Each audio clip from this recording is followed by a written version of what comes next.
स्वागत है छात्रों। आज हम फर्स्ट सेमेस्टर बीएससी हिंदी का क्वेश्चन पेपर डिस्कस करेंगे। मॉडल क्वेश्चन पेपर के लिए मार्च अप्रैल 2023 का क्वेश्चन पेपर ही लिया है। शीर्षक है कथा आलेखन और संक्षेपण। टाइम है 2.5 आवर्स। Maximum marks are 60। प्रश्न पत्र में सबसे पहला प्रश्न आता है, निम्नलिखित प्रश्नों के उत्तर एक शब्द या वाक्य में लिखिए। 10 into 1 is equal to 10। आपको 10 प्रश्नों के उत्तर लिखना है जो एक एक अंक के लिए है और इन प्रश्नों के उत्तर आपको एक शब्द में ही लिखना है। शब्द लिखने से उत्तर पूरा हो जाता है तो वाक्य लिखने की जरूरत नहीं है। आवश्यकता पड़ने। दूसरा प्रश्न है, किन्हीं दो की संदर्भ सहित व्याख्या कीजिए। 2 into 7 is equal to 14। यहाँ पर आपको 3 ऑप्शन दिए हैं, 3 में से किसी दो के उत्तर आपको लिखना है। तो इसके लिए आप सबसे पहले लिखेंगे संकेत, जिसके अंतर्गत आपको पूरा वाक्य लिखने की आवश्यकता नहीं है, लेकिन यह स्पष्ट होना चाहिए, क्लियर होना चाहिए कि आप 3 में से कौन सा उत्तर लिख रहे हैं, जिसके लिए संकेत लिखेंगे। अगर आप सबसे पहले सेकंड क्वेश्चन कर रहे हैं तो मार्जिन में 2 नंबर लिखेंगे। उसके बाद संकेत लिखकर उसके पहले 2 शब्द बीच में डैश डैश करके अंतिम 2 शब्द लिखेंगे, जिससे स्पष्ट हो जाएगा कि आप कौन सा प्रश्न का उत्तर लिख रहे हैं। ठीक है छात्रों। दूसरा साइड हेडिंग आता है प्रसंग, जिसमें आप परिचय देंगे अपनी किताब का कि यह कथा कुसुम पाठ्य पुस्तक के व्यंग लेख ईमानदारों के सम्मेलन, जिसके लेखक हरिशंकर परसाई हैं, से लिया गया है। और तीसरा साइड हेडिंग आता है संदर्भ। तो इसमें लिखना है कि यह वाक्य कौन किससे कह रहा है, अर्थात लेखक व्यंग करते हुए यह लिख रहे हैं या चप्पल चुराने वाला ही लेखक से यह बात कह रहा है। व्याख्या लिखेंगे कि इसका अर्थ क्या है, समझाकर लिखना है, जिसके लिए आप यह जो पंक्ति यहाँ दी गई है उसके आगे पीछे की घटनाओं को लेकर व्याख्या कर सकते हैं। उसके बाद होता है विशेषता। विशेषता में आप लिखेंगे कि इससे हमें क्या सीख मिलती है और लेखक ने संदेश क्या दिया है। तो इस प्रकार इन बिंदुओं का ध्यान रखकर साइड हेडिंग लिखकर आप बहुत अच्छी तरीके से उत्तर लिख सकते हैं। और जब आप उत्तर लिखते हैं तो साइड हेडिंग लिखना न भूलिए और उसको अंडरलाइन कीजिए, जिससे वह अच्छी तरह से स्पष्ट होकर दिख जाएगा। तो यहाँ हम मॉडल क्वेश्चन पेपर डिस्कस कर रहे हैं, तो समझाने के लिए मैं एक ही प्रश्न का उत्तर बता रही हूँ। आगे बढ़ते हैं हम तीसरे प्रश्न की ओर। तीसरा प्रश्न है, किसी एक प्रश्न का उत्तर लिखिए। तीसरे प्रश्न में 2 ऑप्शन दिए हैं, 2 में से किसी एक प्रश्न का उत्तर लिखना है, जो होगा 16 मार्क्स के लिए। तो यहाँ आप फॉर्मेट देख रहे हैं कि आप दोनों में से कौन सा उत्तर लिख रहे हैं। यह बहुत अच्छी तरीके से समझ में आना चाहिए। अगर आप गौरी कहानी की कथा वस्तु लिखते हुए उसकी विशेषताओं पर प्रकाश डालने वाला प्रश्न कर रहे हैं तो मार्जिन में 2 नंबर लिखेंगे और पेज के बीचों बीच में गौरी लिखेंगे शीर्षक के रूप में। उसके बाद दूसरा बिंदु आता है लेखक परिचय। लेखक का संक्षिप्त परिचय लिखेंगे, उनका नाम, उनका जीवन काल, शिक्षा दीक्षा, उन्हें अवार्ड सम्मान मिले हैं तो वो लिखेंगे, और उनकी अन्य रचनाएं क्या है वे लिखेंगे आप लेखक परिचय में। उसके बाद होगा कथा वस्तु, क्योंकि प्रश्न में कथा वस्तु लिखा गया है तो आप सारांश नहीं लिखकर कथा वस्तु लिखेंगे। साइड हेडिंग उसको अंडरलाइन करेंगे और पूरी कहानी का समरी हिंदी में लिखेंगे आप। उसके बाद अगला बिंदु आता है विशेषता। तो साइड हेडिंग होगी विशेषता, उसको भी आप अंडरलाइन करेंगे और इस कहानी की खास बात क्या है, इससे हमें क्या शिक्षा मिलती है और लेखक इस कहानी के माध्यम से हमें क्या संदेश देना चाहते हैं, यह लिखा जाएगा। और यह जो कहानी है इसको बहुत विस्तार से आपको इस प्रकार लिखना है जैसे वह कहानी आप किसी को सुना रहे हैं।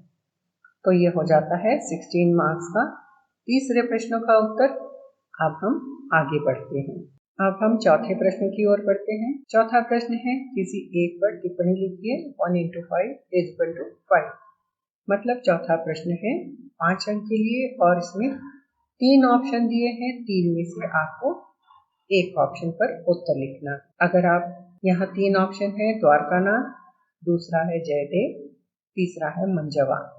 अगर आप पहले प्रश्न के ऊपर टिप्पणी लिख रहे हैं, अगर आप 1 नंबर द्वारकानाथ पर टिप्पणी लिख रहे हैं तो मार्जिन में स्पष्ट रूप से 1 नंबर लिखेंगे और पेज के बीच में हेडिंग लिखेंगे, शीर्षक लिखेंगे द्वारकानाथ। उसके बाद द्वारकानाथ का परिचय देंगे।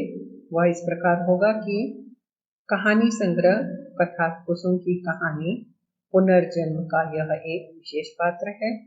उसके बाद लेखक का नाम लिखेंगे कि इसके लेखक सुदर्शन है। यह हो गया द्वारकानाथ का परिचय। अब इस कहानी में द्वारकानाथ के बारे में जो जो भी आया है वह आपको लिखना है। तो यहाँ आप देख रहे हैं कि किस प्रकार द्वारकानाथ के विषय में दिया जाएगा, लिखा जाएगा।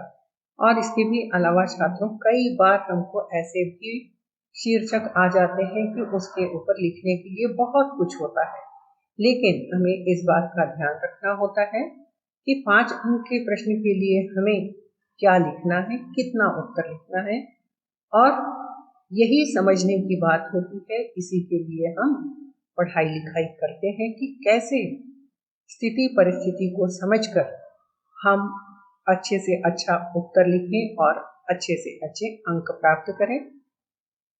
और कई बार ऐसा होता है कि इतना छोटा विषय दे दिया जाता है, शीर्षक दे दिया जाता है, उसके ऊपर अधिक लिखने की आवश्यकता होती है, अधिक अंकों वाले प्रश्न दे दिए जाते हैं। तो वह भी आपको आना चाहिए कि किस प्रकार हम पूरी कहानी में से घटनाओं को उस विषय से जोड़कर एक अच्छा उत्तर लिख सकें। तो चलिए, इस प्रकार आप समझ गए होंगे कि इसका उत्तर कैसे लिखना है।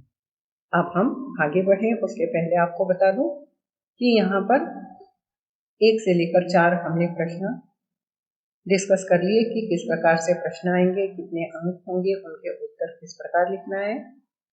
तो 45 मार्क्स के प्रश्न आपको टेक्स्ट बुक से आते हैं, और उसके बाद जितने 15 मार्क्स जो हैं वह आपको प्रयोजन मूलक हिंदी से पूछे जाएंगे, जिसे हम आगे डिस्कस कर लेते हैं। चलिए, अब हम 5वें प्रश्न की ओर बढ़ते हैं, जो है किन्हीं 2 का उत्तर लिखिए। 2 into 4 = 8। पहला प्रश्न है जिसमें 5वें का पहला आलेखन का अर्थ बताते हुए उसकी विशेषताएं लिखिए। दूसरा है टिप्पण की परिभाषा बताते हुए उसके प्रकारों का उल्लेख कीजिए। तीसरा प्रश्न है अपने क्षेत्र में आयोजित रक्तदान शिविर पर एक प्रतिवेदन या रिपोर्ट तैयार कीजिए। तो यह छात्रों, ऐसे तो देखा जाए तो आलेखन जो प्रश्न यहाँ दिया गया है उसका बहुत बड़ा उत्तर होता है, लेकिन हमें यहाँ इस बात का ध्यान रखना है कि यह 4 अंक के लिए पूछा गया है। तो इसका उत्तर हम किस प्रकार लिखेंगे? तो आलेखन की परिभाषा लिखेंगे और वह किस प्रकार होना चाहिए उसकी विशेषताएं लिखी जाएगी। तो इसके लिए आप यहाँ स्क्रीन पर देख रहे हैं, और डिटेल के लिए आप इस पर बनाई हुई वीडियो चैनल पर जाकर देख सकते हैं, जिसका लिंक डिस्क्रिप्शन में दे दिया जाएगा। इसके लिए भी आपको इसी बात का ध्यान रखना है कि अगर आप पहले प्रश्न का उत्तर लिख रहे हैं तो मार्जिन में 1 लिखेंगे और उसकी हेडिंग होगी आलेखन। अगर दूसरा कर रहे हैं तो टिप्पण, तीसरा कर रहे हैं तो प्रतिवेदन। तो इन तीनों प्रश्नों के उत्तर आपको डिटेल में चैनल पर जाकर वीडियो में देखने से मिल जाएगी। अब हम इस प्रश्न पत्र का 6वां आखिरी प्रश्न देखते हैं, जो सामान्यतः छात्र गलती करते हैं। प्रश्न है उचित शीर्षक देते हुए 1/2 शब्द में संक्षेपण कीजिए। 1 into 7 = 7, अर्थात 7 अंक के लिए आपको इस प्रश्न का उत्तर लिखना है, जिसमें आपको 2 काम करना है। एक तो इसका हेडिंग समझकर लिखना है, और दूसरा इसको संक्षिप्त छोटे रूप में लिखना है, सार में लिखना है। अगर आपको शीर्षक में एक मोटा मोटी आपको समझा देती हूँ कि अगर जो भी पैराग्राफ आपको दिया है वो अगर 10 पंक्तियों का है, 10 लाइनों का है, तो उसको आपको 3 लाइन में करना है। तो इसका ये मतलब नहीं कि आप ऊपर की एक लाइन, बीच की एक लाइन और नीचे की एक लाइन लिखकर 3 लाइन बनाकर संक्षेपण कर देंगे, ऐसा नहीं। उसको आप कई बार पढ़िए और जब आप कई बार पढ़ेंगे तो आपको अपने आप दिमाग में इसका टाइटल आ जाएगा, उसका संक्षेपण करना है। साधारणतः हम देखते हैं कि छात्र इन तरह के इस वाले प्रश्न को गलत करते हैं, संक्षेपण करने की जगह उसका पल्लवन कर देते हैं, अर्थात जो भी लिखा है उसे विस्तार से लिख देते हैं। ऐसे आपको नहीं करना है। संक्षेपण का अर्थ होता है संक्षिप्त में, छोटा करके जो भी दिया है उसको और अधिक समराइज करके लिखना होता है। तो यहाँ पर हम देख रहे हैं कि ये जो यहाँ पैराग्राफ दिया गया है वो 8.5 लाइन का है, तो इसको आप 2.5 लाइन में लिख सकते हैं। 2.5 लाइन में ही लिखना है, 3 लाइन भी हो सकता है, 3.5 भी हो सकता है, लेकिन वह जो कंटेंट है वह बहुत अच्छा होना चाहिए, संक्षिप्त होना चाहिए, मीनिंगफुल होना चाहिए, समझ में आना चाहिए। तो आपको बहुत आसानी से 6 मार्क्स मिल सकते हैं और शीर्षक भी आपको सोच समझकर बहुत अच्छी तरीके से लिखना है। और शीर्षक की यह विशेषता होती है, टाइटल विशेषता होती है कि यह 1 या 2 शब्द में होना चाहिए। तो यहाँ हम देखते हैं कि इस पैराग्राफ को जो दिया है वह पर्यावरण अर्थात एनवायरनमेंट के बारे में बता रहे हैं, तो उसको किस प्रकार से सुरक्षित करा जाए यह उसमें बताने की प्रयास किया गया है। तो आपको हेडिंग जो शीर्षक देना है, जो टाइटल देना है, बहुत आसानी से समझ में आ रहा है, बहुत ही सरल है और समसामयिक है, कंटेम्प्रेरी है। पर्यावरण संरक्षण आप इसका सुटेबल टाइटल दे सकते हैं। तो इस प्रकार छात्रों यह प्रश्न पत्र मॉडल क्वेश्चन पेपर का डिस्कशन यहाँ पर पूरा होता है। और जैसे कि कल आपकी परीक्षा है तो आपको सहायता करने के उद्देश्य से यह वीडियो बनाई गई है। अगर आपको कोई भी परेशानी या कुछ भी कंफ्यूजन होता है तो आप कमेंट बॉक्स में पूछिए, मैं समय पर आपकी समस्या का समाधान देने का प्रयास करूंगी। और शुभकामनाओं के साथ आप अच्छे से पढ़ाई कीजिए, ज्ञान प्राप्त कीजिए, अपने करियर में सफल हो जाइए और हिंदी भाषा को अच्छी तरीके से समझिए, सीखिए। हिंदी भाषा में भी आपको बहुत कैरियर है अगर आप सीरियसली इन सब चीज़ों को पढ़ते हैं, क्योंकि यह जो आलेखन, प्रतिवेदन, टिप्पण और संक्षेपण है यह आपको प्रयोजन मूलक हिंदी के अंतर्गत ही आता है कि इसमें आप किस प्रकार करियर बना सकते हैं।